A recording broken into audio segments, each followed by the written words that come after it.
Alors, un article concernant la pollution des pneus et des freins qui serait bientôt plus polluant que les gaz d'échappement. Alors, voyons ce qu'il dit. Alors que nos voitures surveillent de plus en plus les rejets nocifs provenant de leurs gaz d'échappement, les particules de frein ou de pneus semblent, elles, toujours oubliées. Pourtant, un rapport de l'OCDE avertit qu'elles pourraient devenir la principale source de pollution automobile en 2035. Même si beaucoup aiment les pointer du doigt, nos voitures n'ont sans doute jamais été aussi propres qu'aujourd'hui. Sous l'impulsion des diverses normes européennes, catalyseurs, filtres à particules et autres pièges à NOx se chargent de diminuer les rejets de gaz nocifs à l'échappement. Mais c'est oublier un peu vite que la pollution ne provient pas toujours des seuls moteurs. L'usure des freins, des pneus ou encore du revêtement routier génère aussi de dangereuses particules PM10 et PM2.5 accusées de causer des infections respiratoires aiguës, des cancers du poumon et d'autres maladies cardiovasculaires. D'après l'OCDE, ce pourrait même devenir la principale source de nuisances provenant du trafic routier d'ici 2035. Pas si propre les voitures électriques. Ah ouais, alors là, oh, ça, c'est sûr que ça va pointer du doigt les grosses voitures électriques avec une grosse batterie et qui sont lourdes. D'ici à cette échéance, le même organisme estime en effet que la multiplication des voitures électriques va continuer à faire baisser drastiquement les gaz d'échappement sous l'impulsion de la réglementation. En revanche, pour lui, cela n'aura guère d'impact sur les particules liées aux freins, aux pneus ou aux poussières de macadam.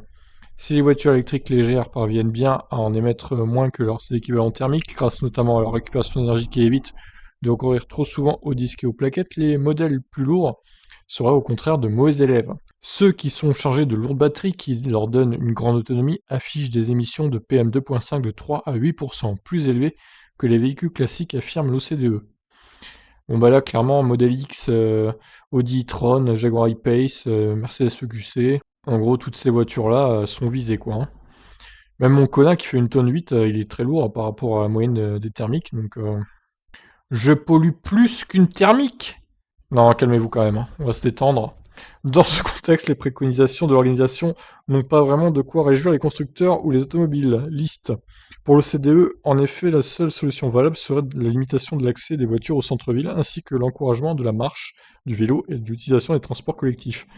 L'organisme conseille même de ne surtout pas exclure les voitures électriques de péage, comme le fait Londres par exemple, et de mieux encadrer les rejets hors échappement dans les futures réglementations en tenant compte de facteurs comme la composition des pneus ou la masse. Le futur malus sur le poids prévu en France trouve donc grâce à ses yeux, mais à condition de supprimer les nombreuses exonérations qu'il prévoit pour l'instant, dont les voitures électriques, et hydrogène du coup. Bon, voilà, voilà. Donc, bah, de toute façon, hein, clairement, moi, les voitures électriques lourdes, les grosses voitures électriques qui font plus de 2 tonnes, je suis pas du tout pour non plus. Même en termes d'efficience, de consommation d'électricité, c'est pas du tout efficient, donc il faut faire quelque chose. Même mon connard, hein, qui fait une tonne 8, je le trouve assez lourd, hein, pour le coup, même si la batterie est de 64 kWh, évidemment, elle est assez volumineuse, donc ça procure une bonne autonomie. Mais une tonne 8, ça commence à faire beaucoup, c'est vrai, donc faudrait pas que ça dépasse une tonne 5, une tonne 6 à la limite, pour être bien avec une autonomie ouais, de 500 km, mais je pense qu'on y arrivera, hein, de toute façon, avec les progrès des batteries, qui seront de moins en moins lourdes. Mais bon, ça va prendre plusieurs années, donc malheureusement, il y aura des pollutions de pneus et de freins en attendant. Bon bah sur ce, je vous laisse réagir, qu'est-ce que vous en pensez? Que faut-il faire du coup? Peut-être des voitures volantes du coup?